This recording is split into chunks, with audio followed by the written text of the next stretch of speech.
Amém? Amém, irmãos? Amém. Depois disso havia uma festa entre os judeus, e Jesus subiu a Jerusalém.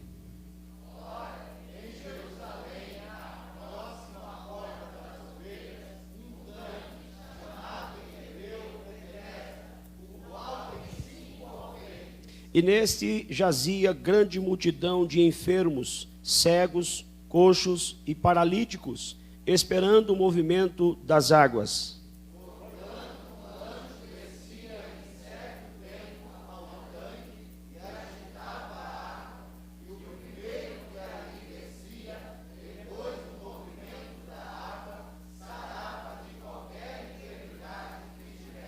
E estava ali um homem que havia 38 anos se achava enfermo.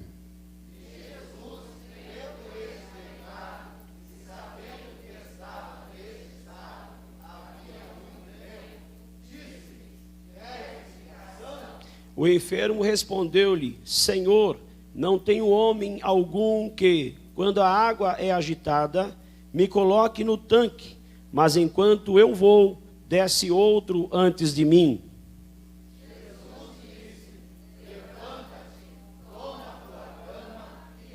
Vamos juntos o 9?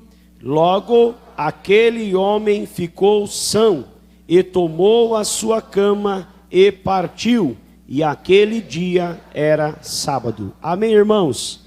Convidar aqui o nosso irmão evangelista Alcimar para dirigir a Deus esta oração juntamente com toda a igreja. Quantos querem ouvir Deus falar no teu coração?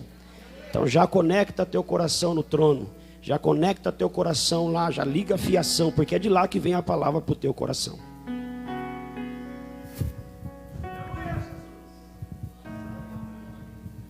Glória a Deus. Meus irmãos, a paz do Senhor a todos.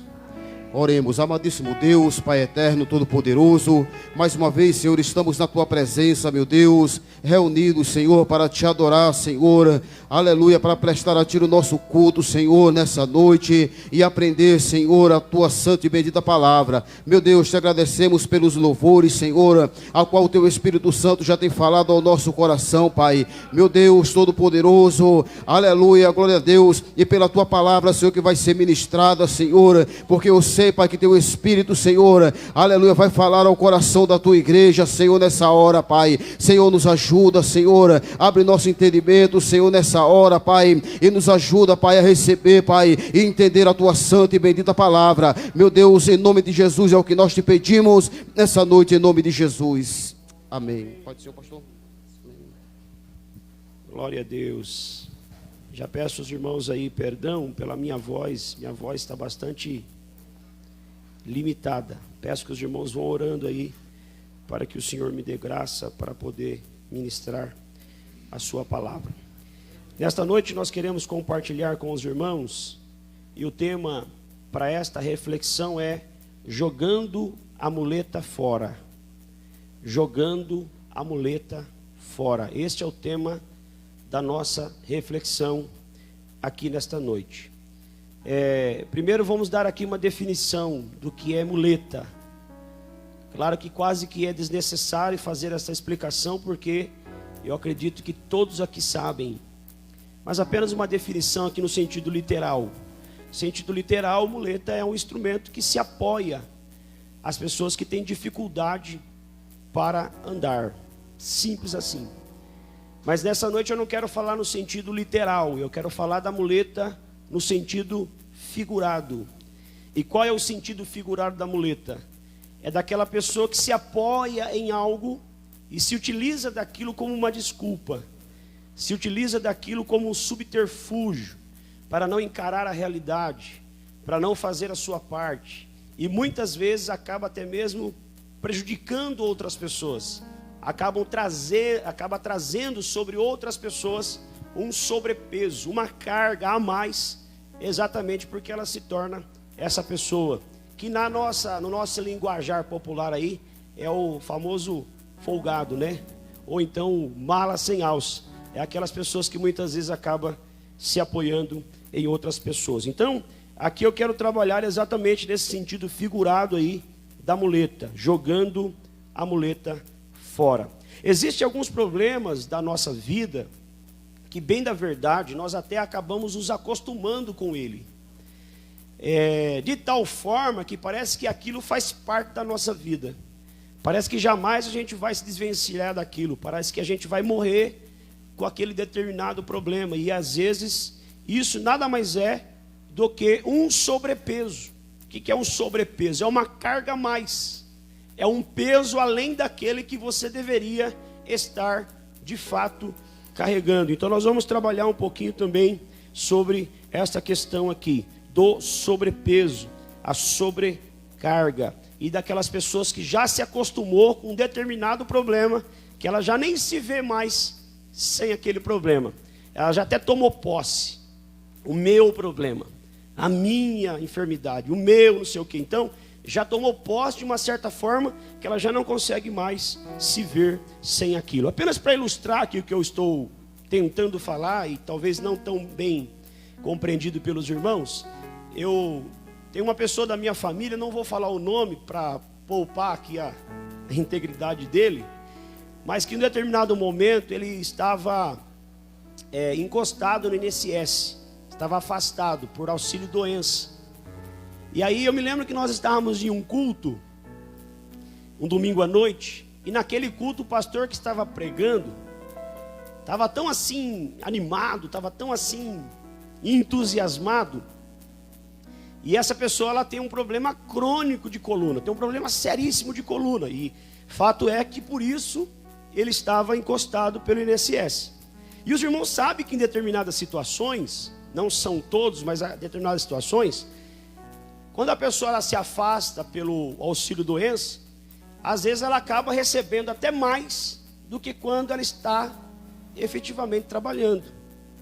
Alguns casos, não é a maioria, mas a maioria dos casos. Eu, por exemplo, já fiquei afastado pelo INSS há uns 12 anos atrás aí, com problema de coluna também, que eu tenho uma hérnia de disco. E quando eu me afastei, eu me surpreendi, porque o salário que eu recebia durante o afastamento, que não foi muito tempo, foi só 2 meses, mas era maior do que o salário que eu recebia na empresa, porque eles têm um coeficiente lá, um cálculo que eles fazem lá, em determinadas situações acaba sendo mais. Tem também aquelas situações que acaba sendo menos, que aí também não é muito vantajoso. Mas no caso dessa pessoa, que é o meu exemplo, o salário dele era maior do que quando ele estava trabalhando, e já fazia mais de anos que ele estava afastado. E o pastor, durante aquela ministração, ele se empolgou, e ele virou para essa pessoa e falou: fulano, fica de pé, Jesus vai curar você agora, começa a dar uns pulinhos aí. E porque depois como nós éramos muito íntimos, depois ele confidenciou isso para mim. Depois a gente, numa roda de conversa, ele começou a falar, ele falou: na hora que o pastor falou isso aí, eu já comecei a ficar preocupado.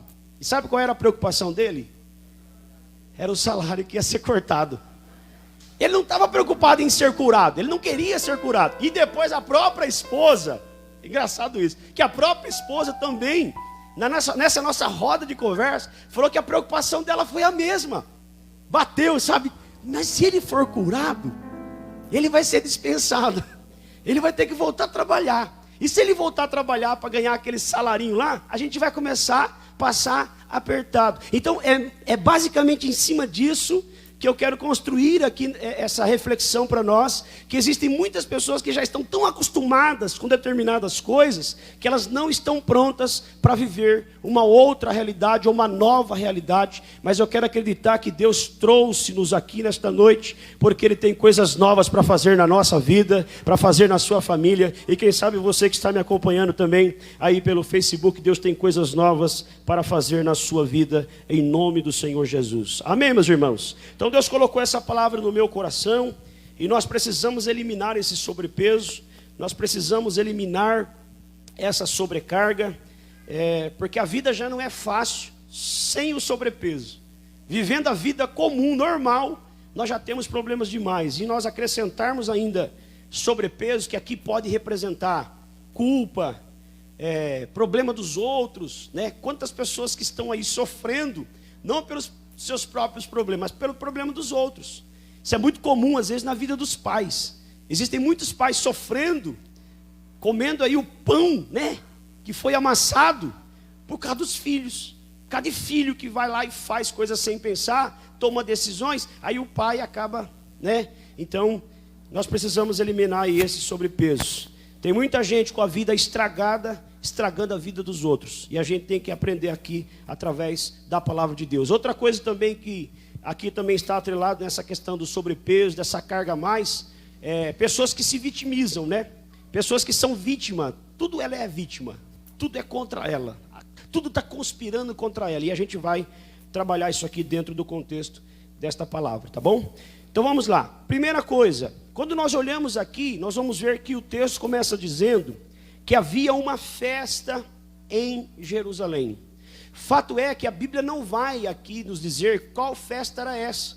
Nós sabemos que haviam 7 festas anuais que todos os judeus comemoravam. E dessas 7, 3 delas, eles eram obrigados a irem até Jerusalém para celebrarem esta festa. Nós não sabemos aqui ao certo que festa específica que era essa, mas sabemos que há uma multidão de pessoas agora que estão subindo a Jerusalém e que estão indo exatamente para celebrar esta festa. E dentre esta multidão de pessoas que estão indo a Jerusalém para celebrar esta festa, está também Jesus. Até porque Jesus gosta de festa. Jesus está sempre também nas festas. Mas quando nós olhamos aqui para o texto, nós vamos observar que há 2 grupos de pessoas aqui neste texto. Capítulo 5, versículo 1 vai falar sobre a festa. E logo em seguida, o versículo 2... a Bíblia vai relatar acerca de um lugar que todos aqui conhecem essa passagem, já pregaram, já ouviram, mas eu quero trazer numa linha diferente um pouco aqui hoje.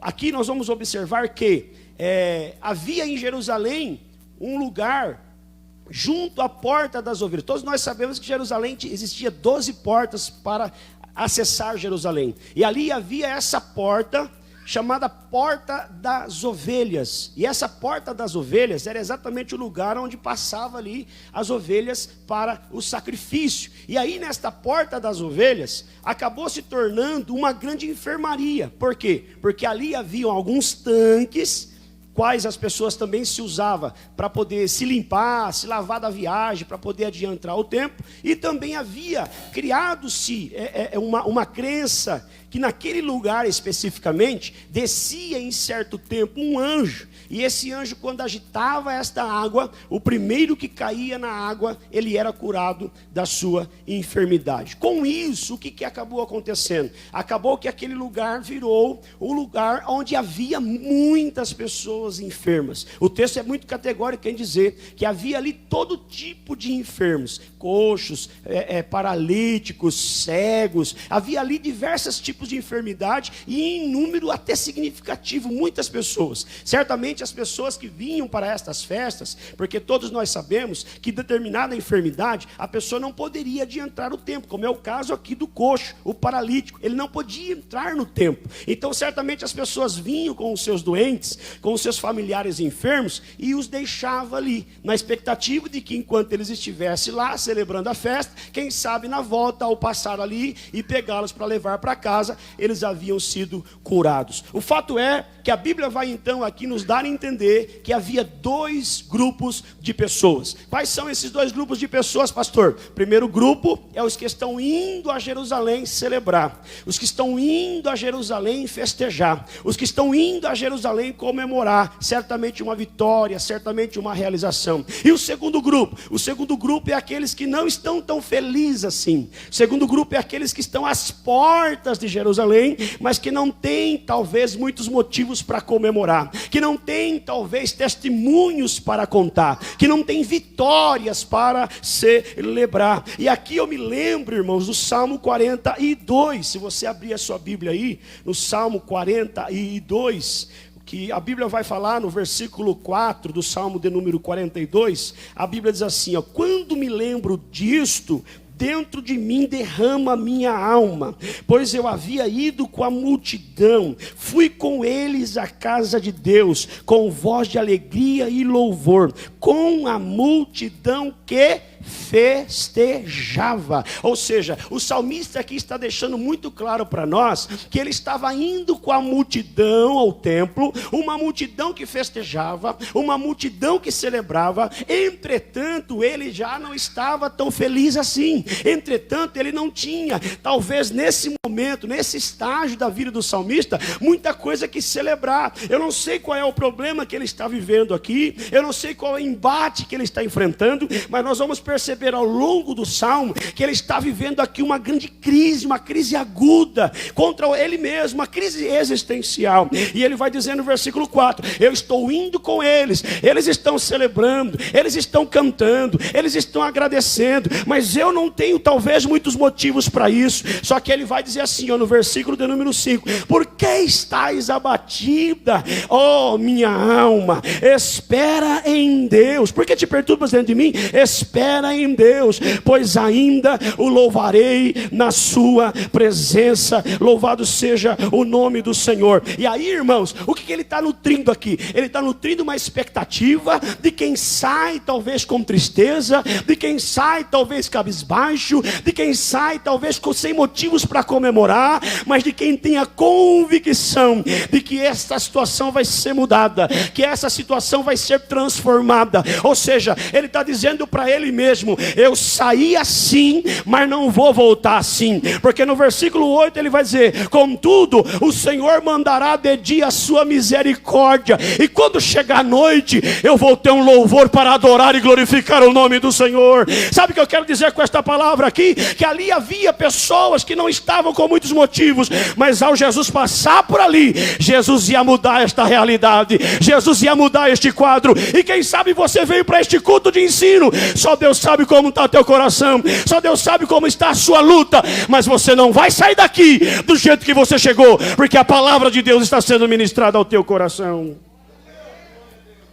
Diferentemente do Salmo 122, que o salmista diz assim: alegrei-me quando me disseram, vamos à casa do Senhor. Então há nesse texto dois grupos de pessoas: os que estão alegres e os que estão tristes, mas ambos estão separados apenas por uma linha tênue. E que linha tênue é essa? A presença de Jesus. Porque quando Jesus entra no ambiente, o triste fica alegre, e o alegre fica mais alegre ainda. E deixa eu dar uma notícia para você: Jesus está aqui nesta noite, louvado seja o nome do Senhor. Até Jesus passar por ali, o menino talvez não tinha muita coisa que comemorar. Pensa comigo, a Bíblia vai dizer que faziam 38 anos que ele estava naquele estado. Detalhe, a Bíblia não diz que fazia 38 anos que ele estava ali naquele lugar. A Bíblia diz que faziam 38 anos que ele se achava paralítico. E talvez, a gente não sabe, mas quem sabe, um dia ele foi levado ali, e a família lembrou, passou, pegou ele e levou de volta para casa. No outro ano a mesma coisa. Mas quem sabe até, depois de muitos anos, depois de muitas tentativas, alguém pensou: para que levar? Vamos já deixar ele ali de vez. Não tem jeito para ele mesmo, não tem saída para ele mesmo. E quem sabe ele está ali, nessa condição, vivendo exatamente isso. E aí, irmãos, quando nós olhamos para o texto, a Bíblia vai dizer exatamente assim, capítulo 5, versículo de número 5. E estava ali um homem que havia 38 anos, se achava enfermo. Olha o versículo 6. E Jesus, vendo este deitado. E olha o que vai dizer a continuidade. E sabendo que estava neste estado havia muito tempo. Primeiro ponto que eu quero chamar na sua atenção: Jesus estava indo também para a festa. Só que Jesus sabia que aquele lugar havia muitas pessoas que estavam precisando de ajuda. Entre estas pessoas, este homem. E aqui o texto vai dizer que Jesus o viu. E esse ver de Jesus aqui não é apenas aquilo que nós estamos acostumados, a aparência, o exterior, aquilo que os olhos contemplam. Porque o texto vai dizer assim, e sabendo sabendo que estava assim há muito tempo. Ou seja, eu acredito no meu coração que ninguém chegou ali para Jesus e deu um relato acerca da vida daquele homem e contou a história daquele homem. Não precisou. Você sabe por quê? Porque Jesus, ele sabe de todas as coisas, ele conhece todas as coisas, ele conhece o segredo do nosso coração. Então a Bíblia diz que quando Jesus viu aquele homem, ele também já conhecia a sua história. Ou seja, Jesus não é indiferente à nossa história, Jesus não é indiferente à nossa dor, aos nossos problemas. Quando ele vê aquele homem, ele muda o seu itinerário. Ao invés de ir para Jerusalém, ele vai ao teu tanque de Betesda, como quem está dizendo: a agenda da festa pode ficar para depois, porque agora a agenda do socorro, da ajuda, da misericórdia, e ele vai ali para ajudar aquele homem. Louvado seja Deus. O que Jesus viu? Lembra de Natanael? Quando Filipe vai chamá-lo e fala que encontrou o Messias, qual que é a pergunta? De onde ele é? Aí ele fala o quê? Ele é de Nazaré. Aí o que ele responde? Pode vir alguma coisa boa de Nazaré? Qual foi a resposta dele? Vem e vê. Porque Jesus, não adianta você só falar dele, tem que provar, tem que experimentar. É que nem eu chegar para você aqui com um bolo delicioso de chocolate trufado e falar para você: esse bolo aqui é maravilhoso, mas se você não provar, você não vai conseguir atestar que é maravilhoso. Assim é Jesus. A gente oferece Jesus, mas só sabe quanto ele é bom quem já provou e quem já experimentou. Então ele vem, e quando ele vem, trava ali um diálogo com Jesus. Jesus olha para ele e fala, primeiro ele fala assim, ó: eis aí um israelita em quem não há dolo. Eis aí um camarada firme, de caráter, de vida com Deus. E aí ele fala assim: mas de onde que o senhor me conhece? Aí Jesus fala assim, ó: eu te vi quando você estava debaixo da figueira, rapaz. Quando ele falou assim, aí é como se Jesus tivesse desvendado talvez um segredo que estava a 7 chaves, que certamente só Natanael e a sua mãe sabia. E quando ele olha e fala: eu vejo que realmente ele é profeta. Ou seja, Jesus conhece a nossa vida antes mesmo da gente vir a este mundo, antes mesmo de você nascer. Jesus já conhecia a sua história e a minha história. Agora olha aqui, irmão, Jesus vê. O que Jesus vê? Jesus vê o presente daquele homem. E qual é o relato do presente deste homem? Humilhação, vergonha, desprezo, abandono. Mas Jesus também vê o passado deste homem, porque toda a história está nas mãos de Jesus. Ele não tem problema com o tempo. E ele vê o passado. O que está no passado desse homem? Talvez decisões erradas, escolhas impensadas. Porque depois nós vamos ver ao longo da história versículos que nós não lemos, mas que estão aí ao longo da narrativa, de que quando Jesus se encontra com ele lá no templo, Jesus fala o que para ele? Não peques mais. Ou seja, com esta palavra de Jesus, a gente subentende que aquela enfermidade, ele não nasceu paralítico. Aquela enfermidade fora fruto talvez de alguma escolha, de alguma decisão que ele tomou na sua vida. E aí Jesus fala assim, ó: não peques mais, para que não lhe aconteça algo pior. E o que é algo pior aqui do que a enfermidade? Perder a salvação. Então Jesus vê o passado, mas Jesus também vê o futuro dele. E na perspectiva desse paralítico, o seu futuro continuaria sendo um futuro de desprezo, de humilhação, de vergonha, de opróbrio. Mas na perspectiva de Jesus, tinha um futuro promissor esperando ele. Tinha uma página para ser virada na vida dele. Tinha algo para ele viver que ele jamais pudesse imaginar, mas que Jesus já estava vendo e preparando para que ele viesse a viver. E aí, a continuidade aqui do texto, Jesus vai fazer uma pergunta para ele. E aqui, essa pergunta, entra o tema da palavra, que é jogando a muleta fora. Qual foi a pergunta que Jesus fez para ele? Qual foi a pergunta que Jesus fez para ele, igreja? queres ficar são? Ora, imagina você chegar para uma pessoa que está há 38 anos, limitada, não podendo fazer as coisas mais básicas que um ser humano tem que fazer, precisando da ajuda de todo mundo, sofrendo humilhação, tendo que mendigar, tendo que depender das pessoas. E Jesus chega para ele e fala assim: ó, você quer? Porque essa pergunta é decisiva. É como se Jesus estivesse falando assim: ó, você quer mesmo mudar de vida? Ou você já se acostumou com essa vida? Ou você quer morrer assim? Você quer mesmo sair desse problema?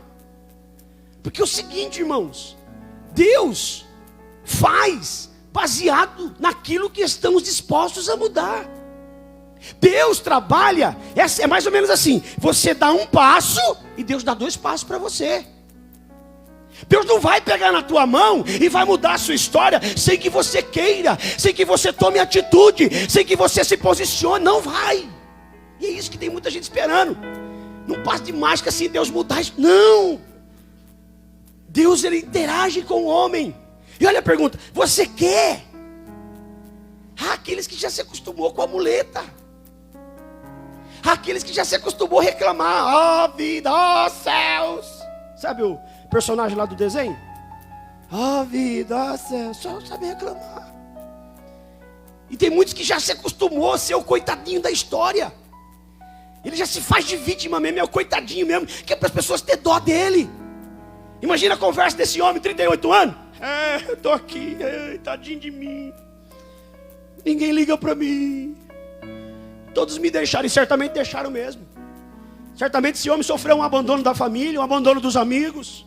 Percebe, irmãos? Só que também tem um detalhe aqui que eu quero chamar a atenção de vocês, porque a gente tem que enxergar os dois lados. Esse homem certamente se tornou uma pessoa, além de vítima, amarga. Se tornou uma pessoa que não conseguia desenvolver relacionamentos. Porque se você observar, você vai ver que ele mesmo fala: Senhor, ninguém me ajuda. Ora, eu fico imaginando ele naquele tanque lá, 38 anos. Não estava lá há 38 anos, mas certamente um bom tempo lá. E muitos foram curados durante esse tempo. Sim ou não? E certamente ele travou ali algumas conversas com muitos desses que foram curados. Será que ele não conseguiu ali desenvolver uma amizade com alguém que pudesse franquear com ele ali uma palavra de dizer o seguinte: ó, vai chegar a minha vez, e depois que chegar a minha vez, pode ficar tranquilo que eu não vou embora, eu vou ficar aqui e eu vou ajudar você.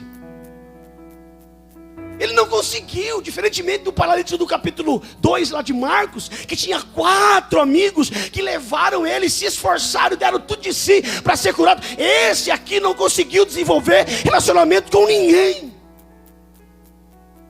Porque, irmão, ninguém merece alguém que se só faz de vítima. Ninguém merece alguém que não move uma palha. Ninguém merece alguém que não se esforce, que pelo menos mostre reação, esboce reação. Eu sempre falo isso. Principalmente líderes, pessoas que estão na frente de trabalho, que é tudo de mão beijada, que é tudo feito. Não, irmão, se Deus colocou você, se Deus colocou eu aqui, é porque Ele sabe do nosso potencial. Aquilo que a gente pode fazer, Deus não vai fazer. Você quer ficar são? Você quer mesmo mudar de vida? Já se acostumou, né? Porque quando é o coitadinho, todo mundo ajuda. Aí fica chorando, chorando, né? Chorando as mágoas. Ai, porque eu sou vítima. Porque meu pai, porque minha mãe, porque não sei o quê, porque não sei o quê. Porque eu sou adotivo, porque não sei o quê. Para com isso, irmão. Joga essa muleta fora em nome de Jesus nessa noite. Só o fato de você estar aqui respirando e com saúde, você já é um vitorioso, porque Deus já fez você vitorioso, irmão. Porque meu pai lançou uma maldição sobre a minha vida. Porque minha mãe. Para com essa conversa furada. Que Deus abençoou quem pode amaldiçoar, irmão. Contra a tua vida não cabe nenhum encantamento. Se Deus determinou a palavra sobre a tua vida, toma posse dessa palavra e viva ela. Não, porque eu estou sentenciado a viver essa vida aí de miséria, porque meu avô foi miserável, porque minha mãe e meu pai foi miserável, e agora eu sou miseravinho. Para com essa conversa.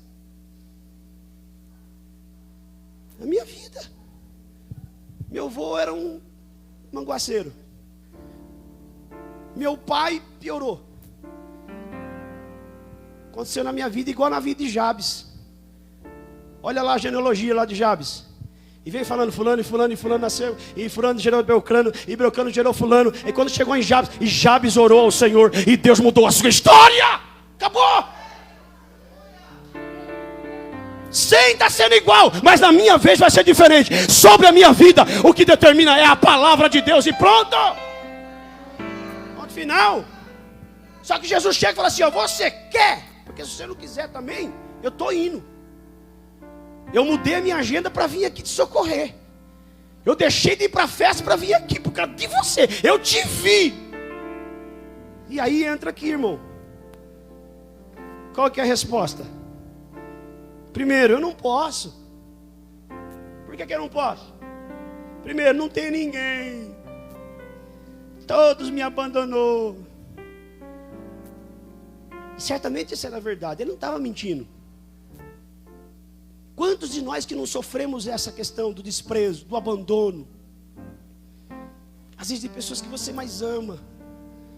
Às vezes da família. Às vezes você espera uma ligação. Você espera de repente alguém se preocupar com você e nada disso acontece. Mas Jesus chega para ele e falou, você quer mudar de vida? Eu não estou perguntando se você tem alguém. Eu não estou perguntando se alguém está com você. Não estou perguntando se você quer. Aí ele fala, não tenho ninguém, fui abandonado. Quando eu até tento, porque ele fala aqui, né? Quando eu tento, vem outro e fura a minha fila. Pega a benção primeiro que eu. Quantos que estão chorando me engano aí? Ai, porque a irmã casou primeiro que eu. Ai, porque o irmão comprou a casa e eu não comprei ainda. Fica chorando me engano, fica chorando. Pegou a benção na minha fila. Não. Certamente ele agiu, ele tomou uma atitude, ele jogou a muleta, ele saiu dessa reclamação, ele saiu da murmuração, ele foi para o joelho no chão, e Deus abençoa aquele que é esforçado e pronto. Ai, porque eu estou nesse ministério, eu já escutei tanto isso, eu estou aqui no Ipiranga, faz 40 anos que eu estou aqui,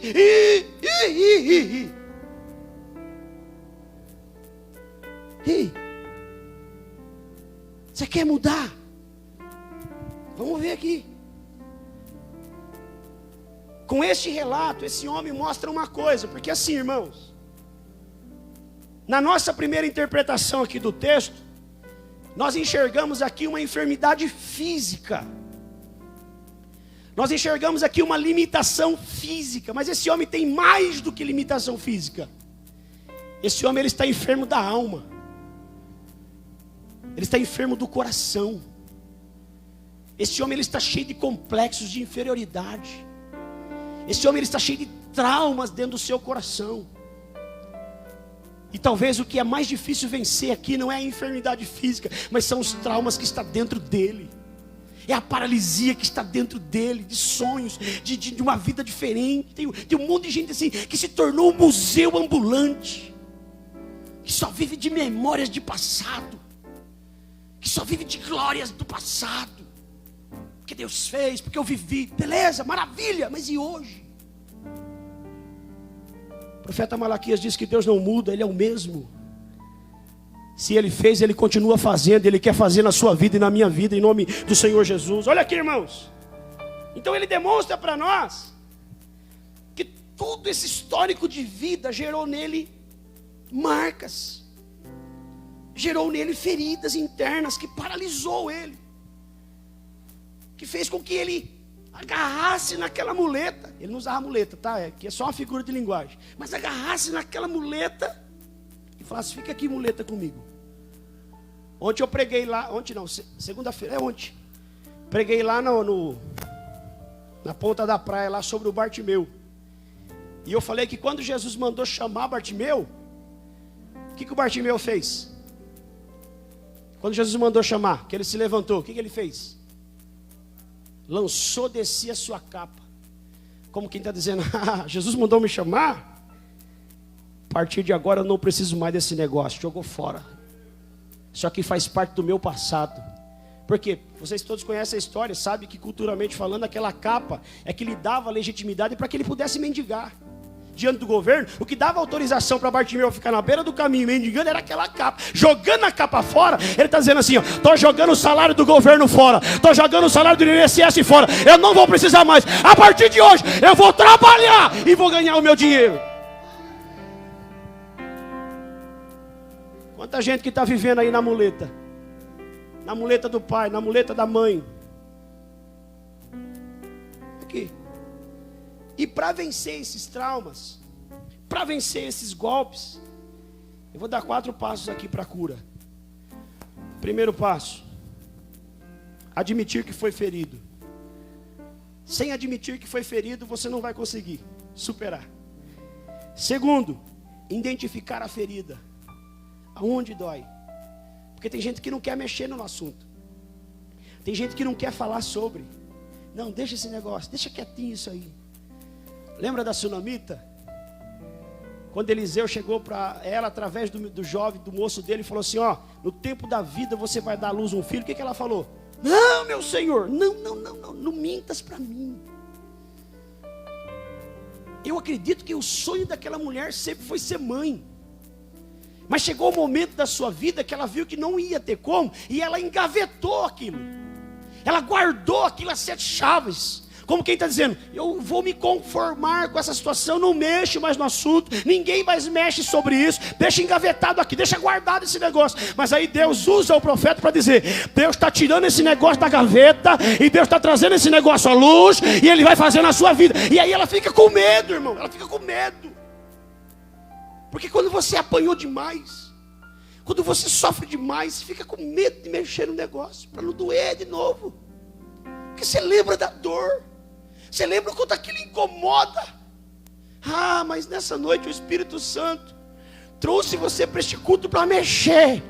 Mas Ele não quer mexer apenas para que você lembre e doa de novo. Ele quer mexer porque Ele quer curar você.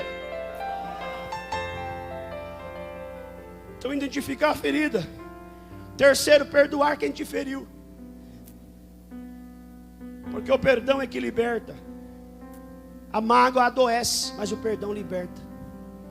E quarto e último, entregar tudo a Jesus. Quando você admite, identifica a ferida, perdoa quem te feriu e coloca na mão de Jesus, você recebe a cura. E a sua vida é destravada. Aquilo que outrora era apenas um sonho, Deus traz a existência na sua vida. Louvado seja o nome do Senhor. Mas para isso, tem que jogar a muleta fora. Vamos ver. Depois que ele falou, deu todas essas desculpas aqui, o que Jesus falou para ele? Primeira ordem que Jesus deu para ele: levanta-se. Segunda ordem: toma a cama. Terceira ordem: vai para casa. 3 coisas que ele não podia fazer. E se você olhar o texto, você vai ver que a Bíblia diz assim, e aquele dia não era só a questão da paralisia, que já era o bastante. O fato dele não poder se levantar, pegar a cama e andar, já era algo impossível para ele, por conta da paralisia. Somado ao fato de ser sábado, ele não poderia fazer nada disso. Ele não podia. Tanto é que os religiosos, quando se encontram com ele, falam, rapaz, eles não olham que ele era paralítico e foi curado. Eles só olham que ele estava carregando a cama. Porque assim é os religiosos. Ele não olha aquilo que Deus fez na sua vida, ele só olha aquilo que você está demonstrando naquele momento. E a Bíblia vai dizer que quando eles falam assim, você não pode carregar a cama, o que ele responde para eles? Aquele que me curou é quem me mandou carregar a cama. Ou seja, se ele tem poder para me curar, Ele tem autoridade também para ordenar sobre a minha vida. Louvado seja Deus. Porque a Bíblia diz que o Senhor Jesus é o Senhor do sábado. Ele é o Senhor do sábado. Você fala assim, Ele tem poder para me curar.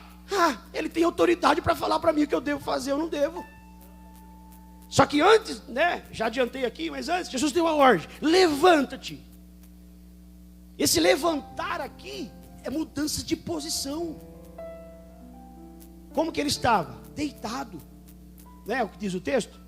Ele estava deitado sobre uma maca, sobre um pano, uma padiola ali no chão. E aí Jesus fala assim, ó, primeiro, levanta-se, se posicione, mude de direção. Isso Jesus não fez por ele. Jesus, diferentemente de Pedro e João, quando estava entrando ali, que pegaram, ajudaram-o para ali, Jesus não estendeu a mão e pegou ele para ele se levantar. Jesus só deu a ordem. Porque tem coisas na nossa vida que a iniciativa e a atitude é nossa. Tem um milagre esperando para acontecer.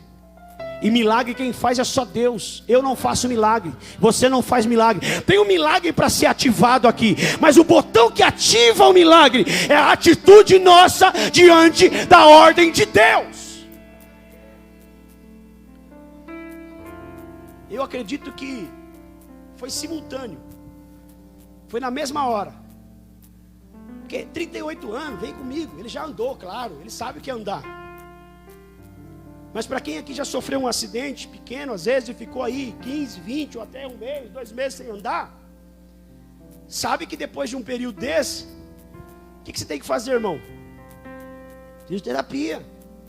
Você tem que se reacostumar com o negócio, tem que, né? Você imagina 38 anos. 38 anos sem ficar sobre os pés assim, ó. Só que à medida que Jesus libera a ordem, libera a palavra, ele reage. E como que ele reage?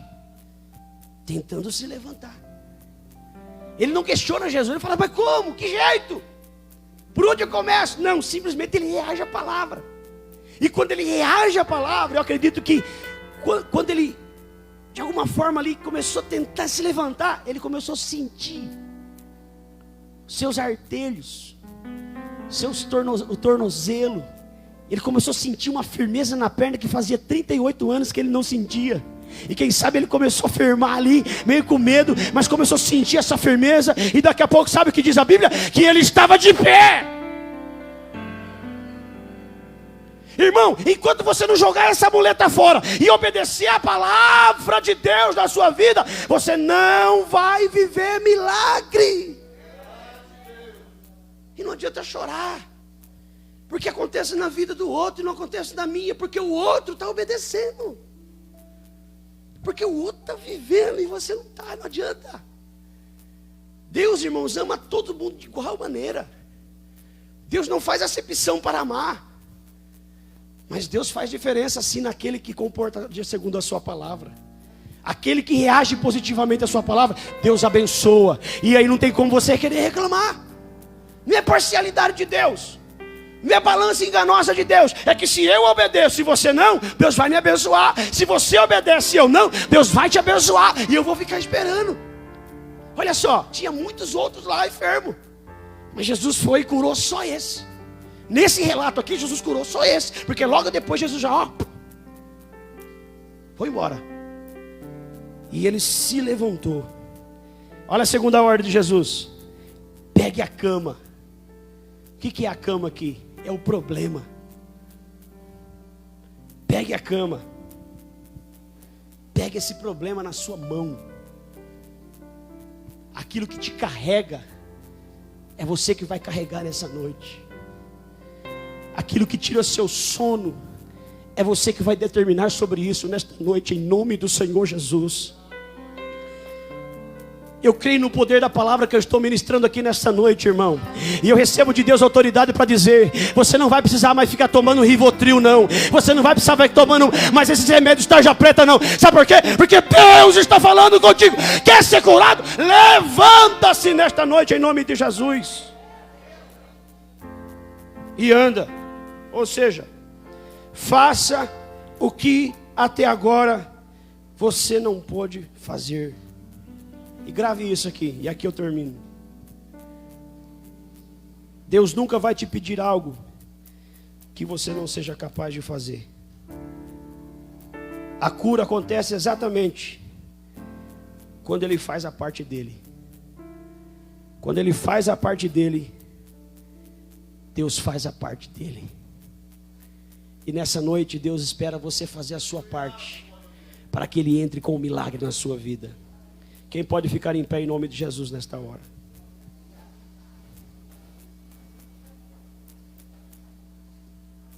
E sabe o que chama a minha atenção, meus irmãos, nesse texto? É que Jesus mandou ele pegar a cama e mandou ele levar a cama para casa. Jesus não mandou ele descartar a cama. Jesus não mandou ele jogar a cama fora. Ele levou a cama para casa. Porque a cama aqui é um memorial de gratidão. Certamente ele colocou a cama lá no cantinho da casa, na cozinha, na sala, sei lá, em algum lugar. E todas as vezes que ele passava e via aquela cama, ele se lembrava. Eu estava há 38 anos assim. 38 anos magoado, chateado, triste, sem perspectiva, sem sonhos. Mas Jesus passou pela minha vida e me mandou levar a cama. Sabe outra coisa que me chama a atenção, irmãos, nesse texto? Na continuidade da leitura, é que a Bíblia vai dizer que quando Jesus volta, aonde ele estava? Aonde ele estava? Aonde ele estava? No templo. Fazia 38 anos que ele não podia entrar no templo. Fazia 38 anos que ele chegava até a porta, mas não podia entrar. Quantos anos faz que você vem à igreja, mas não entra no Santo dos Santos? Quantos anos faz que você está vindo à igreja, mas não está sentindo mais comunhão com o Pai? Por conta dessa paralisia que travou a sua vida, que marcou a sua vida.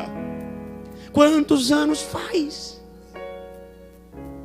Só que a Bíblia vai dizer, irmão, quantas outras atividades que ele podia fazer, quantas outras coisas que ele podia realizar, depois de 38 anos paralítico, muitas outras coisas. Fazer uma viagem para a praia, né? Curtir a família. Mas para onde ele foi? Para o templo. Não, eu preciso de celebrar. Eu preciso de agradecer.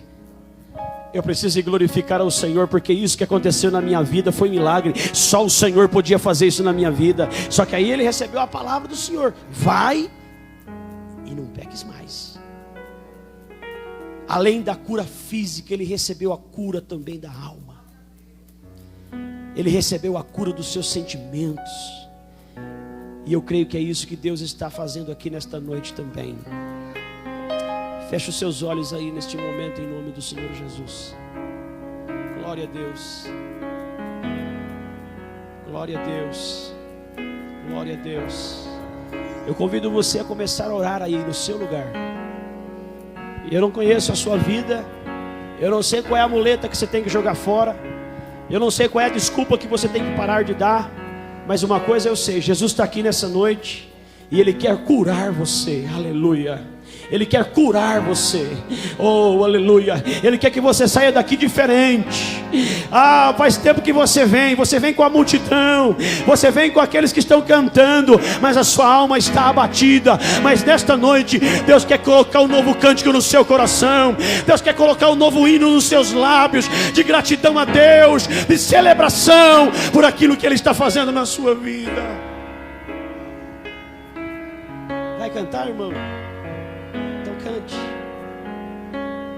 Aleluia. Glória a Deus.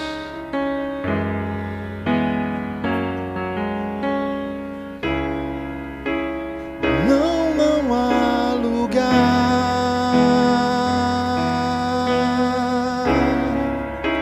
não há lugar melhor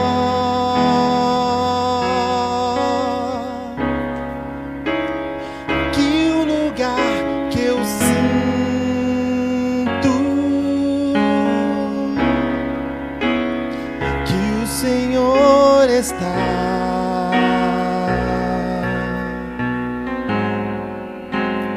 Só nesse lugar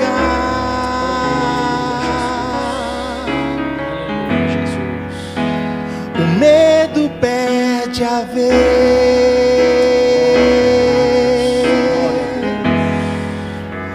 e dá lugar à fé.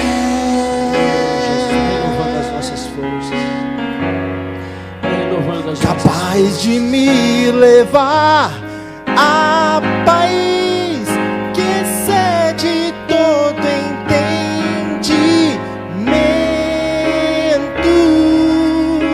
Opa! Quem vê de fora não entende como é que estão de pé,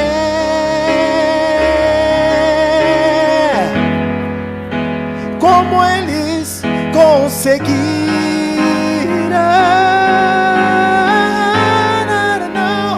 A resposta é que eu vivo de milagres. Dessa vez vai ser mais um milagre. Eu não sei como Deus irá fazer, mas eu sei vai ser perfeito,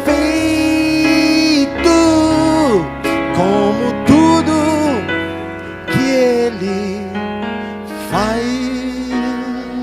Glória a Deus, glória a Deus. Não há lugar.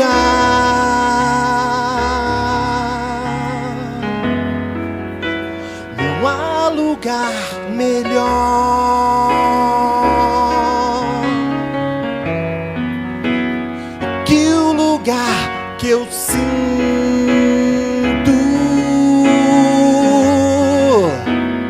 que o Senhor está.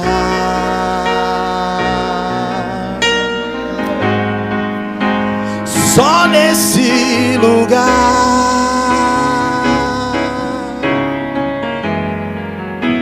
o medo perde a vez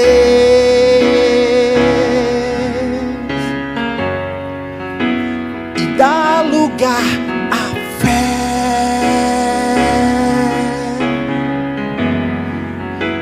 capaz de me levar a país que excede todo entendimento.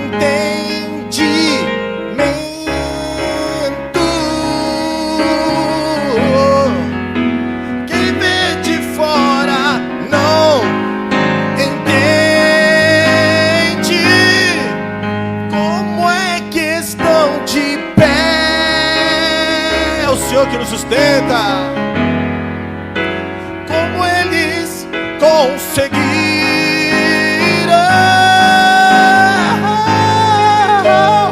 A resposta é que eu vivo de milagres e dessa vez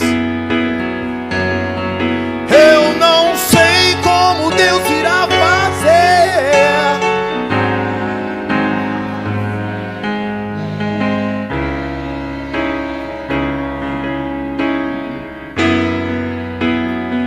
Ele faz. Glória a Deus. Amém, amém, amém. Pastor Isaac vai orar com a igreja. Irmãos, eu quero pedir aqui a gentileza de todas as irmãs do ciclo de oração que fiquem aqui 5 minutinhos no máximo. Eu quero dar uma palavra com todas as irmãs do ciclo de oração, tá bom? Não vai passar de 5 minutos, 3 minutinhos, mais tardar 5 minutinhos, tá? Vai ser bem rapidinho. Eu já despeço as irmãs, por gentileza. A paz do Senhor, meus irmãos, oremos ao Senhor.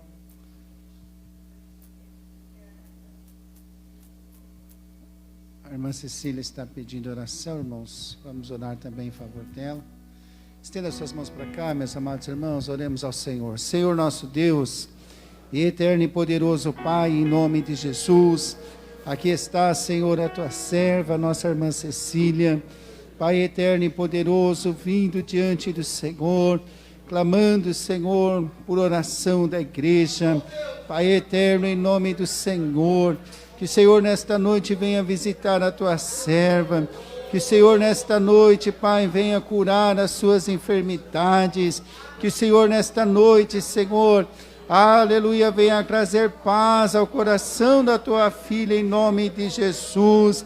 Todo mal, Senhor, toda enfermidade, seja repreendida agora em nome do Senhor.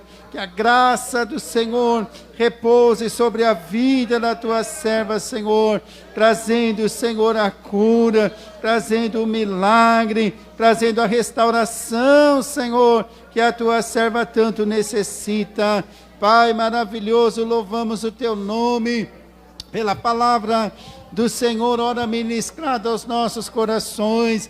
Nos ajuda, Senhor, pelo poder da tua palavra, a admitirmos, Senhor, os nossos problemas. Nos ajuda, Senhor, pela tua palavra, a colocarmos, Senhor, diante de ti, Senhor, toda a situação, ó Pai, em nome de Jesus, que possamos nos abrir diante do Senhor, que possamos, Senhor, deixar aos teus pés, meu Deus, como Ana, derramar a nossa alma diante do Senhor, para que haja cura, para que haja restauração, para que haja milagre do Senhor na nossa vida. Leva-nos em paz, Senhor, de volta aos nossos lares, nos guarda, Senhor, nos livra de todo mal. Eu que te pedimos em nome de Jesus. Amém, Senhor, amém. Se Deus é por nós, Senhor é o nosso pastor, que o grande amor de Deus, que a graça do Senhor Jesus e a consolação do Espírito Santo seja com cada um de nós. Juntos nós dizemos amém. Deus abençoe a todos. Muito obrigado pela presença.